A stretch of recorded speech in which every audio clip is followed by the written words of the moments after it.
ओम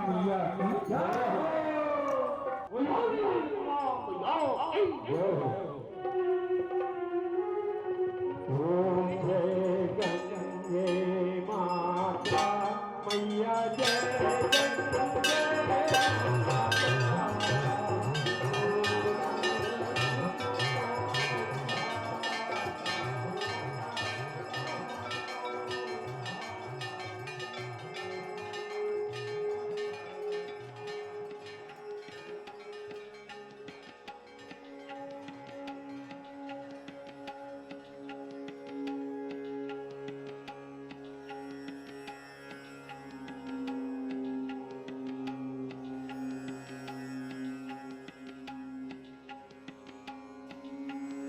गंगा को सर हम 7-8 साल से थे, तब से हम गंगा माँ को देखते आए।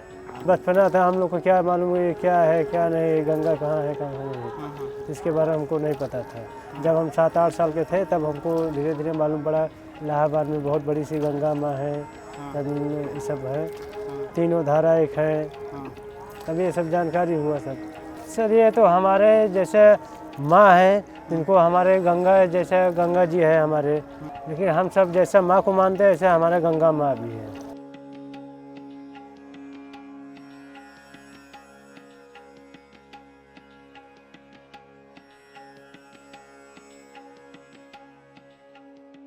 सर मेरा नाम धीरेन्द्र कुमार है, गांव मुगरसन प्रयागराज का रहने वाले हैं, लेबर आदमी मजदूर।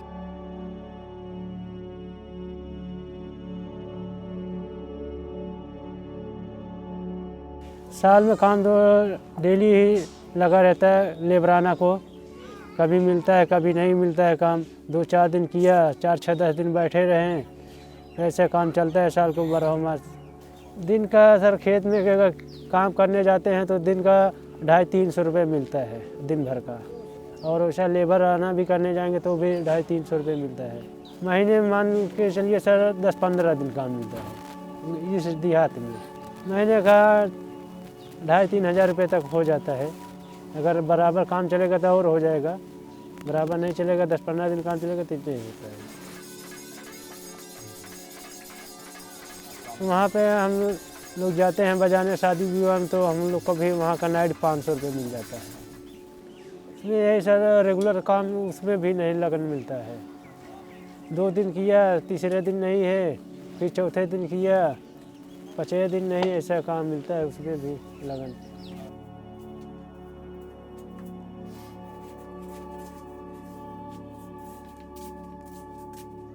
कभी कदार मिल जाता है, बाहर भी जाना पड़ता है। जब जैसा गांव में नहीं मिला तो इलाहाबाद जाके निकल जाते हैं, वहाँ का दिन काम मिला, नहीं मिला तो वापस चले आते हैं खाली।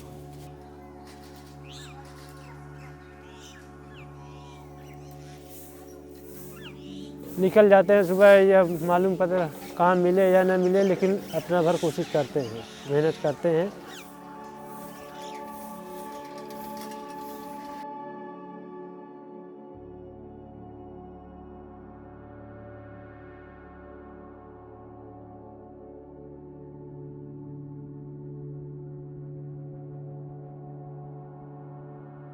जैसा काम मिला है तो उसमें थोड़ा खाने पीने की व्यवस्था हो जाती है, जब नहीं मिलता है तो उसमें उदासीपन तो आ ही जाएगा सब।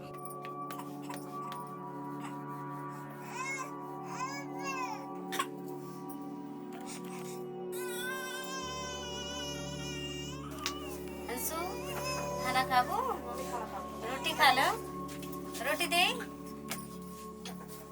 क्या, रोटी दे और रोटी दे खा लो बेटी। अगर काम करके आए पैसा मिला है तो भाई साग सब्जी सब खरीद के चले आएंगे, जब नहीं है तो उपवास करना पड़ता है। इतना गरीबी तो थोड़ी झेला जाता है। उसमें 4 हमारे लड़की हैं, बीवी हैं, 6 लोग हम लोग हैं, और नाना और मम्मी हैं। और हमारे परिवार में हम जितने लोग हैं कोई नहीं करते, हम अकेले ही करवाएंगे। 6 आदमी में हम ही करते हैं अकेला।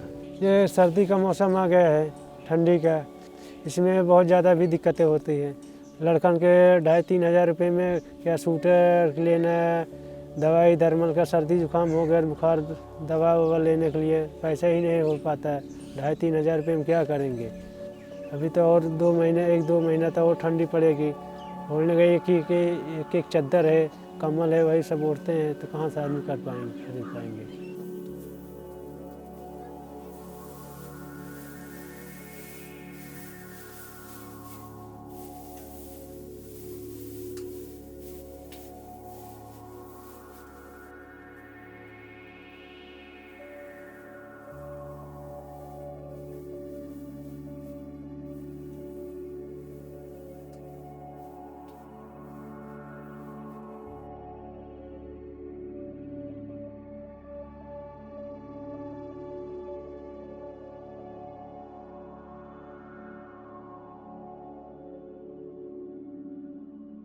कल रात में वहाँ से आए थे ना, इनको बहुत ज़्यादा बुखार था।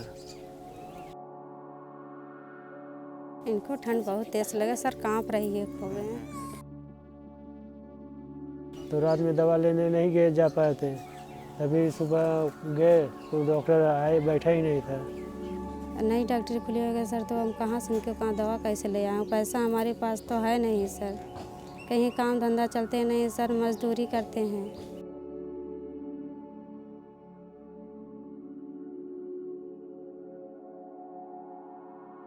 जैसा पैसा नहीं है तो हम ले जाते हैं, कुछ ना कुछ हाथ बीती जोड़ के उनसे दवा ववा करा लेते हैं। धीरे धीरे जब भैया 2-4 रुपये कमाई हो जाएगा तो दे देंगे। तो 2-4 दिन में नहीं हुआ कमाई तो घर पे आ जाते हैं, बोलते पैसा नहीं दे रहे हो, पैसा नहीं दे रहे हो सब लोग।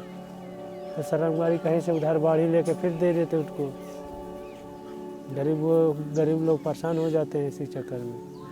अब नहीं जिनके पास पैसा नहीं है उन लोग मरे बिना मौत को, दवा खाने के लिए मर जाएंगे। पैसा ही नहीं है तो क्या करेंगे। अभी जब हम लोग 7-8 साल के थे तो पिताजी को कैंसर हो गया था, तो उनको दवा दरमल करने के लिए बहुत कहीं दूरी तक गए अस्पताल तक। तो हम लोग पैसे के ख़त्म हो गया था, जब जो लोग कमा के रखे थे। उसके बाद पिताजी हमारे ख़त्म हो गए, बोले दवा ववा मत कराओ, रहने दो, पैसे ही नहीं था तो कहाँ से करा पाएंगे। उन लोग ख़त्म हो गए, तब उनके ख़त्म होने के बाद तब से हमारी लोग की जिम्मेदारी आ गई। तो हम लोग अपना कर रहे हैं, लेबराना करते करते चले आ रहे हैं आज तक। उससे ज़्यादा बढ़ ही नहीं पा रहे हैं। हम तो हर जन चमार बिरादरी हैं, तो भैया हम लोग को इज्जत कम करते थे। ठाकुर बाभन के हरवाही पहले करते थे। पिताजी हमारे ठाकुर बाभन के यहाँ हर जोतने जाते थे पहले काम करने। वहाँ दिन भर काम हम करते हैं, तो शाम को खाने को उनको व्यवस्था होता था। आज हम लोग को जिस चरपाई बैठे हैं, बाभन ठाकुर लोग बैठने नहीं देते थे। पहले दीवारें पहुँच जाते हैं, दम में हटा ही देते रहे, कोई इज्जत नहीं करते थे। एक बच्चे को पढ़ाने के लिए 10-12 हज़ार रुपये लगता है, तो कहाँ से कर पाएंगे हम। डाल देंगे सरकारी में, जहाँ सरकारी स्कूल खुला है उसे कहीं डाल देंगे। पढ़ाने के लिए तो उतना पैसा अभी है नहीं। उनको जो पढ़े लिखेंगे नहीं तो वो भी हमारे जैसे पढ़े रहेंगे गरीबी स्थिति में।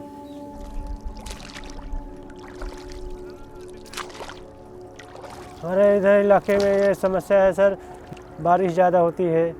बारिश ज़्यादा होती से धान उन जैसा लगाया जाता है सड़ जाता है, पूरा डूब जाता है, घर द्वार सब गिरने लगता है। कच्चा मकान जिसका है वो भाई गिर जाएगा ही, ज़्यादा बारिश है। हम लोग को यही परेशानियाँ है ज़्यादा। और गर्मी तापमान ज़्यादा भी रहेगा, जैसे बर्फ़ धूप ज़्यादा लगता है, रोशनी, इससे भी दिक्कतें बहुत ज़्यादा आती है। और सूखा पड़ जाता है, जैसे पानी का दिक्कत, तमाम प्रकार दिक्कतें वो आ जाती है। बीमारियाँ, उल्टी टट्टी, देश भर के बाद बहुत सा आता है। तो हम लोग तो इसी वजह से लाचार हो जाते हैं, हम गरीब लोग। बचपन में क्या था कि मई जून के बारिश चालू होती थी, 3-4 महीना 2-3 महीना बरसता था। उसके बाद अभी जब 4-5 साल से पहले जो है, अभी कोई टाइम नहीं रहता कि बारिश कब आ जाए कब ना आ जाए। जून का पहले से बारिश चालू होने लगता है। ये जब खिचड़ी क्या बोलते हैं, गुड़िया आता है आषाढ़ में, ये सब तो बरसता ही है, लेकिन इसके पहले से ही चालू हो जाता है बारिश। आपकी ठंडी का मौसम जैसा चल रहा है, जिसमें भी कभी कभी होता है बारिश।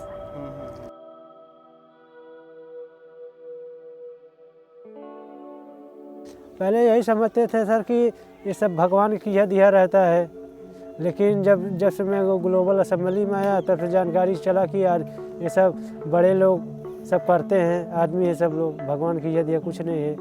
बड़े लोग कहने का मतलब जैसे पूंजीपद वाले हैं, धन दौलत वाले हैं, बड़ी बड़ी फैक्ट्रियाँ डाले हैं, कंपनियाँ डाले, ये सब डीजल और कोयला का इस्तेमाल ज़्यादा कर रहे हैं, तो कार्बन डाइऑक्साइड निकल रहा है, तो कहाँ जा रहा है सब, गरीबी के ऊपर सब जा रहा है आदमी को, इंसानों को, क्योंकि उन लोग बड़े लोग हैं, गरीब को सुनने के तैयार नहीं होते। संजीव सर ने जब हमको मिले थे तो हमको यहाँ पे ऑफिस बुलाया गया, वहाँ बोले बेटा ऐसा काम करना है, वैसा काम करना है पर्यावरण के बारे में। तो हमने बोला कि सर हमको पढ़ा लिखा तो हूँ नहीं, कोई जानकारी है नहीं, लेकिन हम इसमें क्या कर पाएंगे। तो बोले कि कुछ नहीं करना है, तुमको सिर्फ कुछ लोग देश को विदेश लोगों से बात करना है, 1-2 अक्षर, उनसे डरना मत। At the inception phase, we had a long discussion with the community host, Mr. Anil Yadav. We sat together and we planned. We had a proposal from Global Assembly.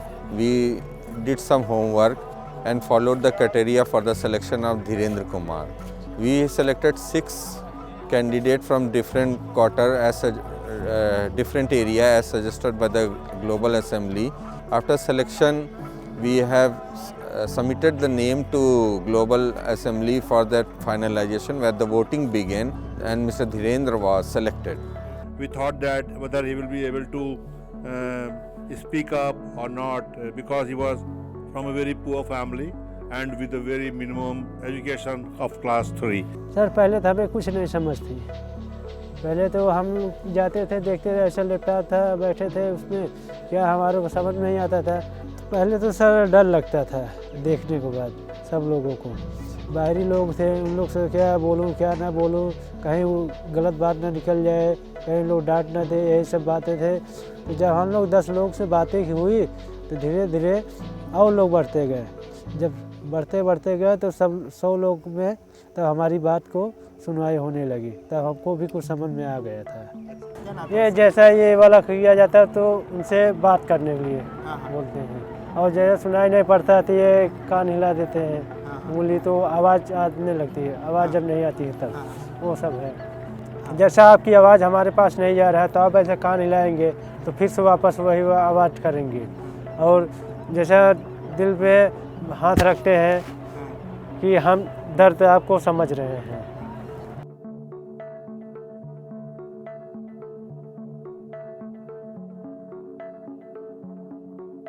जब 3-4 बार गए आया गया तो कुछ हमको उसमें समझ में आने लगा कि ग्लोबल असेंबली क्या कहते हैं, कार्बन डाइऑक्साइड क्या करते हैं, प्रदूषण क्या है, तो धीरे धीरे हमको सब नॉलेज होते गया। तो हम जो बात अपनी रखते थे तो हमारी बात वो समझ नहीं पाते थे इंग्लिश में, तो हमारे संजीव सर ने इंग्लिश में पूरे भाषा को बताते थे, तो उनको सब बोलते जो बात उनको अच्छा लगती थी थैंक यू कहते थे, धन्यवाद कहते हैं, उठा दिखाते थे। हाँ, तो ऐसा भी कर देते थे, तो हम भी ऐसा कर देते जो अच्छा लगता। सर हमारे बोलते हैं काम बात अच्छा बोला है, जो ऐसा करे हाथ हिला दीजिए, तो हमने हाथ हिला देते थे। My main intention was that I am a voice of a Dhirendra and I should continue with that. Without any biasness or any suggestion from my end, I continued suggesting whatsoever the Global Assembly was conducting during the sessions. I just translated that accordingly, and whatsoever the responses I used to receive, I just shared with the Global Assembly members. Go ahead, Dhirendra. जो बातें हो रही थी सब हम निर्णय सहमत हैं, और जो ये काम के विषय में हम लोग सब मिलकर जो काम कर रहे हैं इनके लिए हम सब लोग सही सहमत हैं। उनको इनके लिए किया जा रहा है कि जो हमारे काम को कर सकें, उनके सब लिए हमारी आवाज़ निर्णय लेने वाले तक के सुनाई दिया जाए। ग्लोबल असेंबली में महत्व यही है कि जैसे बड़े लोगों सब हैं और हम सब गरीब लोग मजदूर आदमी लोग हैं, तो हम लोग को यही है कि हम लोग को बात सब लोग सुने, सब लोगों में मिलके, जैसे बड़े लोग हैं सब छोटे लोग, पैसा कौड़ी वाले धन दौलत नेता लोग सब हैं, ये सबको मिलके काम को हम करेंगे, बातें ये रखेंगे कि हम लोग अगर सहयोग करेंगे, बड़े लोग गरीबों को सहयोग करेंगे तभी हम बदलाव ला सकेंगे। उसके लिए हमको भी अगर कुछ भी करना पड़ेगा तो हम करने के लिए तैयार हैं। हम ये समुदाय में हम मीटिंगें गांव में सब लोग को चर्चा करेंगे। जैसा हमारे पंचायत भवन है और स्कूलों में और क्या बोलते हैं समूह में, शादी विवाह में लोग इकट्ठे होते हैं ना, उसमें हम लोग दुकान दौरिया जहाँ इकट्ठे होते हैं सब लोग, उनसे चर्चा हम लोग करेंगे। ये ग्लोबल असेंबली में ये सब बातें होती हैं। ये सब जानकारी के लिए हम भी योगदान करेंगे, सबको बताएंगे।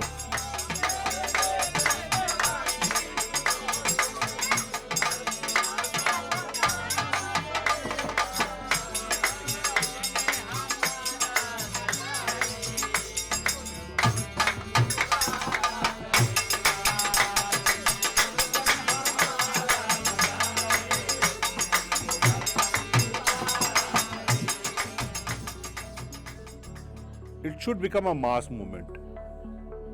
Today we are 100 assembly members. Tomorrow maybe 1,000, maybe 10,000, maybe lakhs. So when it becomes a mass movement, the people, the world will adhere to or listen and will act. हम अभी यही जानकारी चाहते हैं, सब लोग से कहेंगे कि अभी जो बीत गया तो बीत गया, आने वाले समय पीढ़ी को उनको स्वच्छ रखना चाहिए बस। अब ये तो हम नहीं जान सकते हैं कि आने वाले समय में क्या होगा क्या नहीं, ये तो हमको नहीं पता था। अब यही चाहेंगे हम सब लोगों से कि हमारे आने वाले पीढ़ी में बाल बच्चों लोग सुख से रहें, अच्छा अच्छा खाएं, अच्छा अच्छा पहने, अच्छा अच्छा नौकरी चाकरी करें और हमारा सब जैसा गरीबों की तरह न रह पाए, बदलाव लाएं।